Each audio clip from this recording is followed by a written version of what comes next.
Narelle White, a treat to see you as always. Oh, thank Uh, you. Alan, I'm really excited.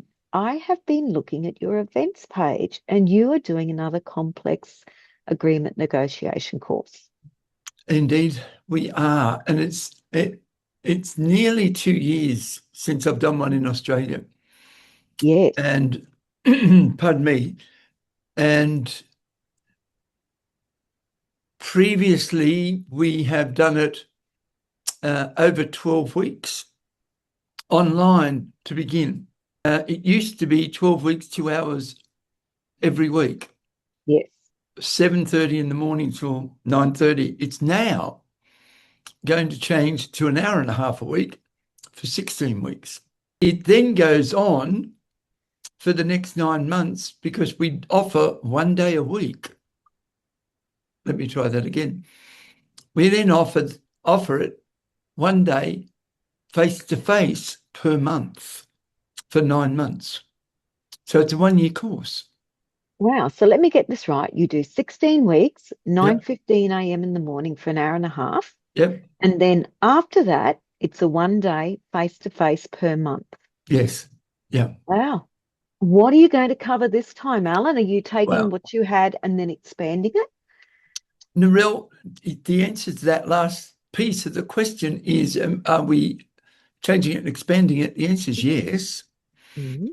The original reason that I ran the CAM program over a year was I was mindful, or a few things. I was mindful, number one, that I'd written the first degree in negotiation in Australia.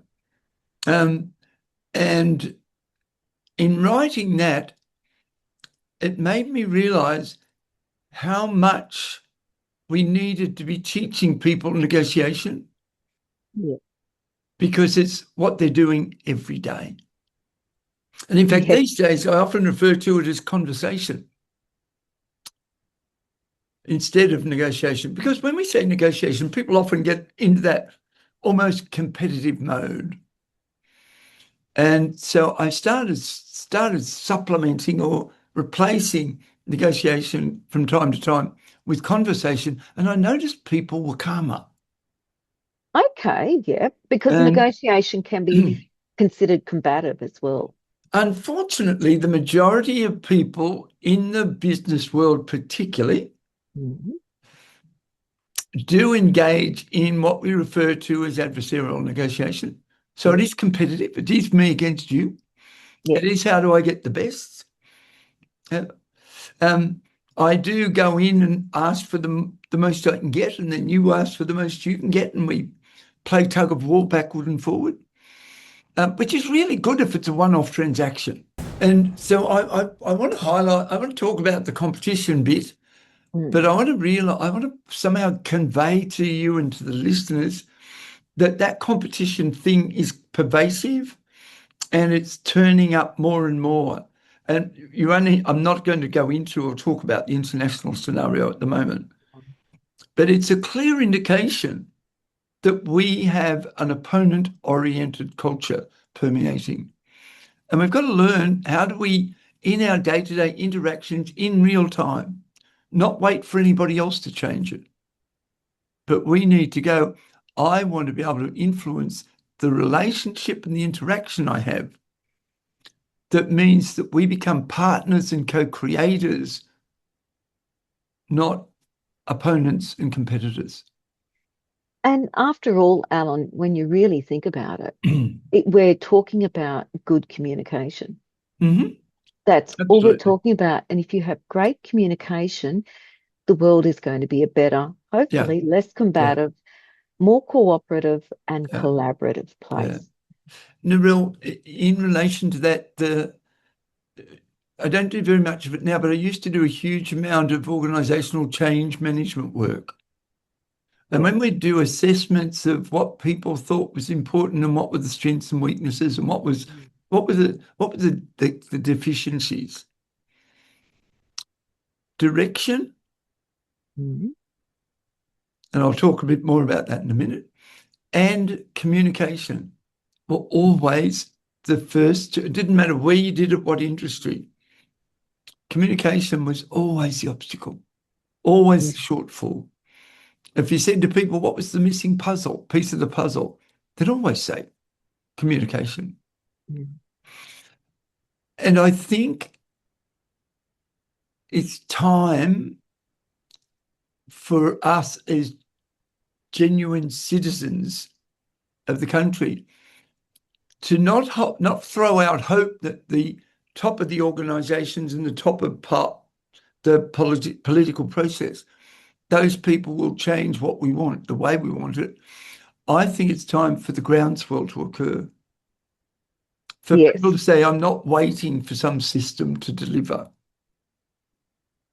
I'm actually going to start in my little subset of the world.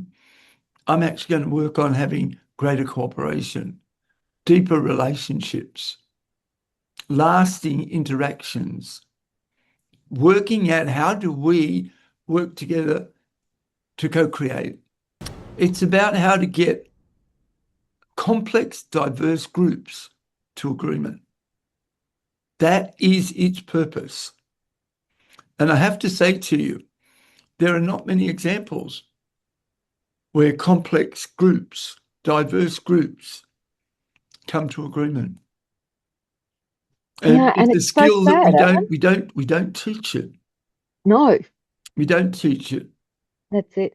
So, Alan, when's it starting? 4th of August. Awesome. Now, where can people find out more about it? Narelle, our website, obviously, is peak, peakpd.com. Yep. We feature on LinkedIn, Facebook, Instagram, Google Alan Parker. Yeah. Contact our office on front desk, FRONTDESK at peak, PEAK, P for Peter, D for Donald.com. All of those ways it's possible to access the information. Well, I hope the course is as wonderful as the last one that I attended. I know, as I mentioned before, I got a lot out of it, Alan. And the tools that I just use them without thinking now, and I just say to everyone, go and have a go. Yeah, it will benefit not just your personal, it benefits your business relationships, it benefits every part of your life. Yeah. And if I may answer the tail of your very first question is what's different or new?